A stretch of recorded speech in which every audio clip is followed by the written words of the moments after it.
Hello friends, myself Viren Panchal. आज हम question bank के वीडियो नंबर 8 में हैं, जहां पे हम क्वेश्चन बैंक के एमसीक्यू सॉल्व करने वाले हैं। So let's start without wasting time. What do you mean by activation energy? Already हमने एक लास्ट लेक्चर में इस पे थोड़ी बात किया था कि भाई एक्टिवेशनल एनर्जी यानी क्या।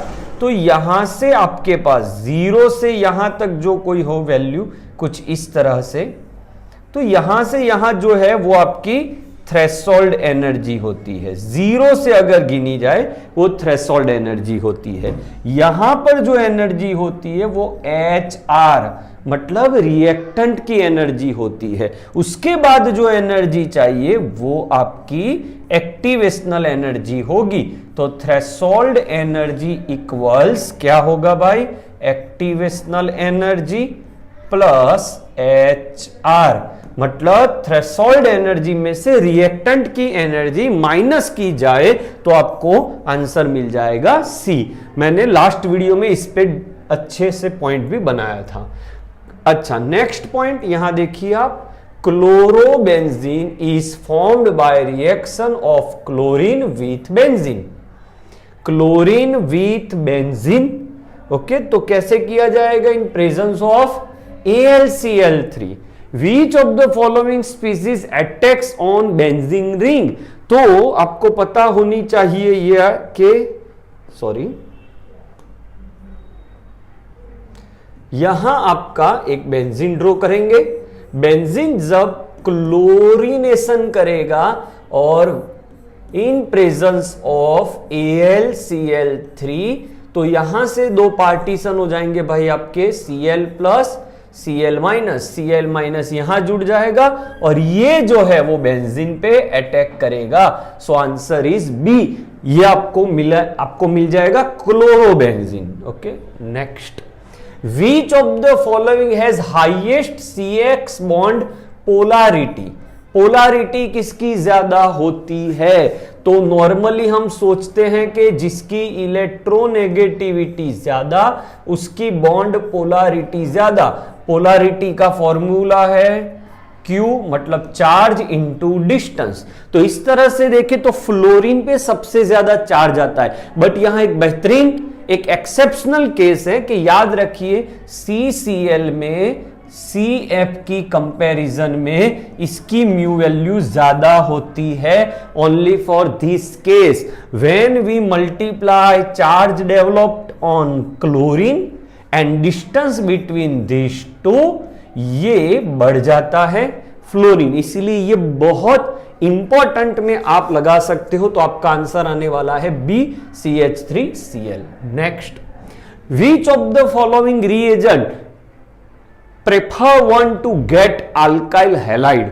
ओके, प्रिफर्ड करना है तो आपको पता है अल्कोहल से ये जो गिवन है 1 2 3 तीनों के तीनों यूज कर सकते हो। Cl2 एंड सनलाइट वो तो अल्केन में होता है तो ये तो आने ही नहीं वाला है। अच्छा, अब ये 3 है बट इसमें से बेस्ट आपका आने वाला है SOCl2। Okay, in presence of pyridine करना होता है, पिरिडीन बेस है तो ये अच्छा वाला है। क्यों साहब? यहां RCl बनता है, RCl यहां के दो Cl निकल जाते हैं, RCl बन जाएगा। यहां से जो O है वो यहां चला जाएगा तो वो बनता है SO2 गैस जो इजीली रिलीज होता है। यहां होता है HCl गैस।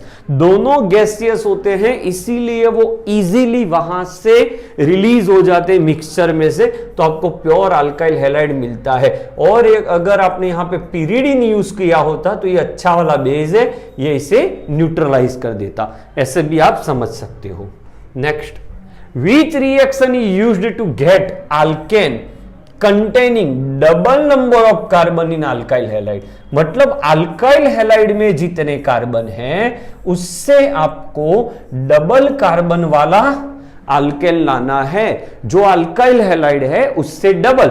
बच्चों ये 1000 बार आपने पढ़ चुके हो, ये आप कर सकते हो एक ही चीज से और उसका नाम है वुड्स रिएक्शन। ओके, तो यहां आप वुड्स लगा सकते हो, ये plus RX 2 time with 2 mole of Na, so you will get your final answer, that is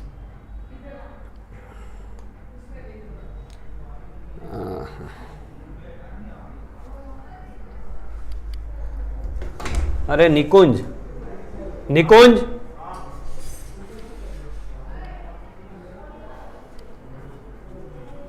આ ચાલુ વિડીયોમાં આવું થઈ ગયું છે. ખાસા 8-10 MCQ થઈ ગયા ને પછી બહાર નીકળી ગયું, ડાયરેક્ટ આવી ગયું. બહુ હેંગ થાય છે યાર. ચાલુ છો વિડીયો? 5 મિનિટ ખાલી આ ભોગવી લો પછી બીજું તૈયાર થઈ ગયું. પછી મારું લગાવી દો, ડાયરેક્ટ 30 MCQ. હા પણ શું 30? મારા આગળ લેક્ચર, અરે મીટિંગ છે યાર. આ વિડીયો તાર કરવો પડશે હો. એ તો થઈ જશે.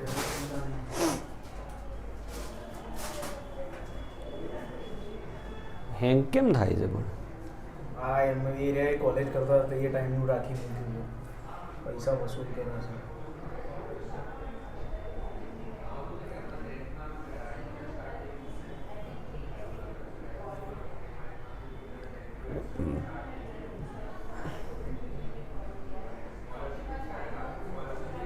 હું તો ભૂલી ગયો કયા નંબરનું હતું. ચાલુ કરી દો ને. 8 વધ્યા હતા 8. નહીં તો પ્રશ્ન જોઈ છે, વુડ્સ વાળો હતો પ્રશ્ન. એસી ચાલુ કરું.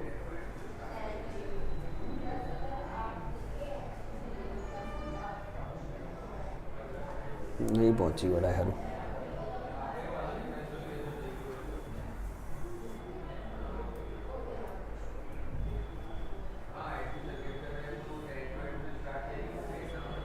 હા એક ક્યાં આગળ વધારીશ? એક નહીં કરતો, ડાયરેક્ટ જ કરું. વુડ્સ વાળો જો તો 18 નંબર. ઓ એવું કંઈ થશે, જવા દે. કરતો આ જશે વુડ્સ. ના આ બાકી છે, આ બાકી. આ થઈ ગયો, આ બાકી છે. તેના પછીનું કેમનું થઈ ગયું? આ એ નહોતો આવ્યો. હા બસ આ કર્યો, પછી આ બાકી છે. કરી દઉં ચાલુ વિડીયો? ના એ આખો થઈ ગયો તો થઈ જશે. ચાલો 2 નંબર વેરિયન્ટ ખુલી ગયો છે એટલે તું ધ્યાન રાખજો વિડીયોમાં. હવે કેમનું ચાલુ કરું? कर दो चालू.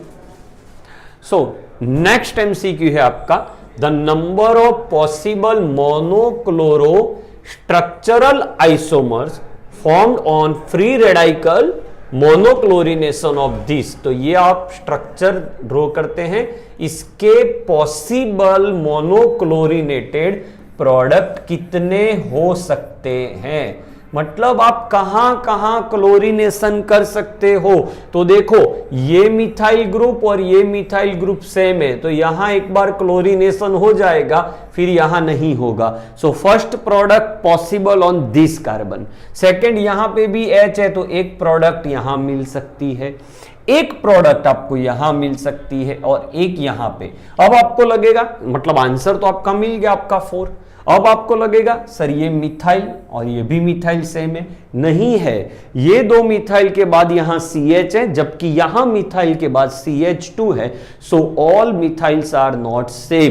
तो याद रखिए सिंपल ट्रिक कि अगर सेम है तो एक ही बार कहीं एक पे क्लोरीनेशन होगा. So for this question answer is 4. Okay next V3 agent ये हो गया आपका. आंसर आएगा वुड्स डबल कार्बन करने के लिए. Next in concentration of water is very large in ethyl acetate, मतलब ये एसीटेट हुआ, ये इथाइल ग्रुप हुआ, उसको पानी ज्यादा है.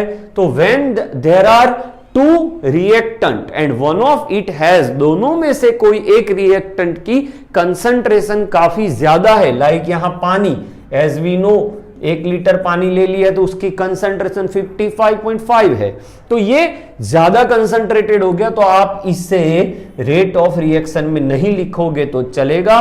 तो ये होता है actually second order, but due to very high concentrated reactant we can neglect it because वो रिएक्शन को ज्यादा इफेक्ट नहीं कर सकता. तो ये ओनली डिपेंड करता है यहां पे. So it is known as pseudo first order reaction. Very important MCQ.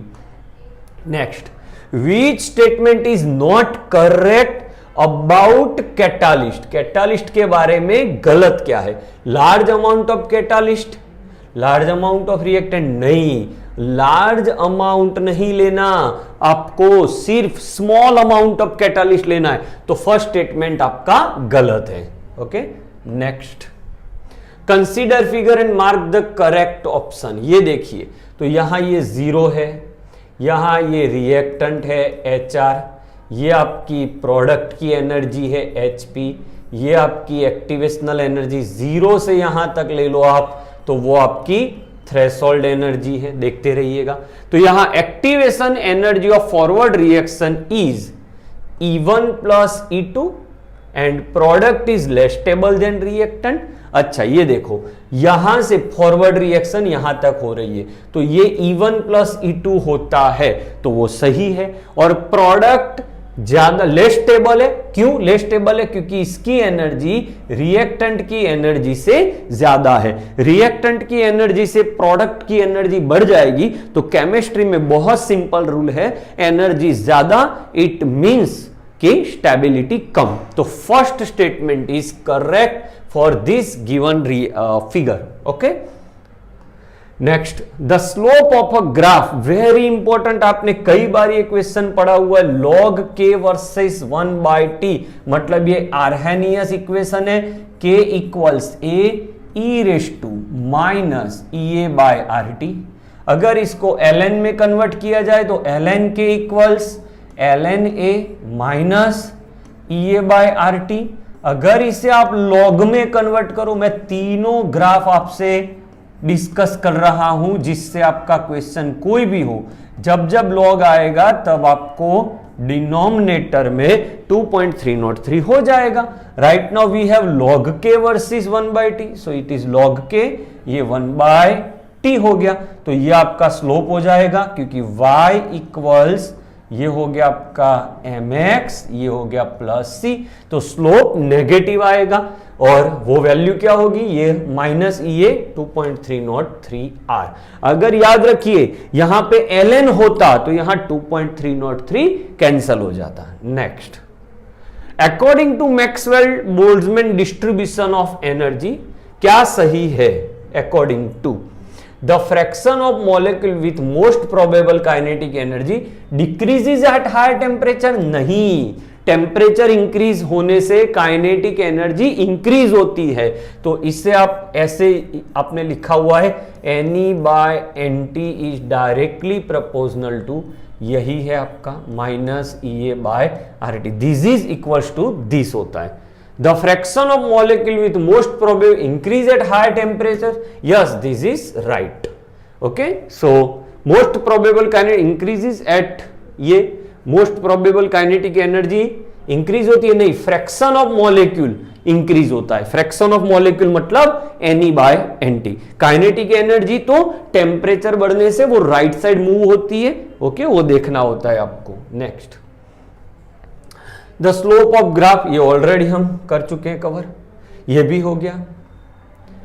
Graph, वही वाला क्वेश्चन वापस से आके खड़ा है। अब यहां पे क्या लिखा है? ln k versus 1/t, ln k versus intercept पूछा गया है, तो ये आपका ln k है, ये आपका 1/t है, ये आपका स्लोप है, ये हो जाएगा आपका माइनस EA बाय R, और ये हो जाएगा ln R0, सॉरी, ये हो जाएगा इंटरसेक्ट आपका A। इस तरह से होता है ln k equals ln A minus EA by RT, तो इंटरसेक्ट हो जाएगा आपका ln A। So answer is B। Slope पूछा होता तो माइनस EA बाय R आता।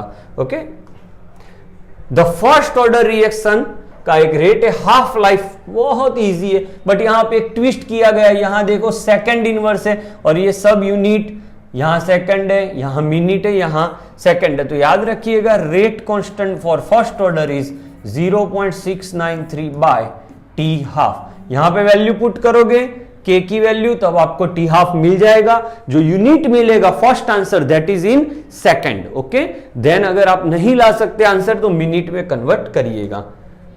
Last one, in first order reaction time required for 99.9% is x, T half of reaction would be what. अच्छा, T 99.9% completion का मतलब क्या होगा कि भाई 2.303 by k log R0 as it is and RT। अब RT में क्या लिखा जाएगा, ये 99.9% कंप्लीट हो चुका है तो यहां R0 99.9 तो ये 0.1 डिवाइड बाय 100। ओके, और T 50% आपको पता है 0.693 बाय के। इसका सिंप्लीफिकेशन और ये दोनों को आप रेशियो ले लो तो ये वैल्यू आपकी x है, ये वैल्यू आपको फाइंड करनी है। अच्छा, ये के कैंसल हो जाएगा, ये हो जाएगा 2.303 0.693 इंटू लॉग, ये हो जाएगा 1000। ओके, मतलब 10 टू दी 3 आगे आ जाएगा, ये 10 टाइम हो जाएगा तो 10 time T 50% is equal to x हो जाएगा। ओके, so 10 time find the value of x 10 time. Next, तो ये बहुत अच्छे क्वेश्चंस अभी अपने क्वेश्चन बैंक में से देख रहे हैं। Stay tuned for further and very important MCQs। Thank you for watching.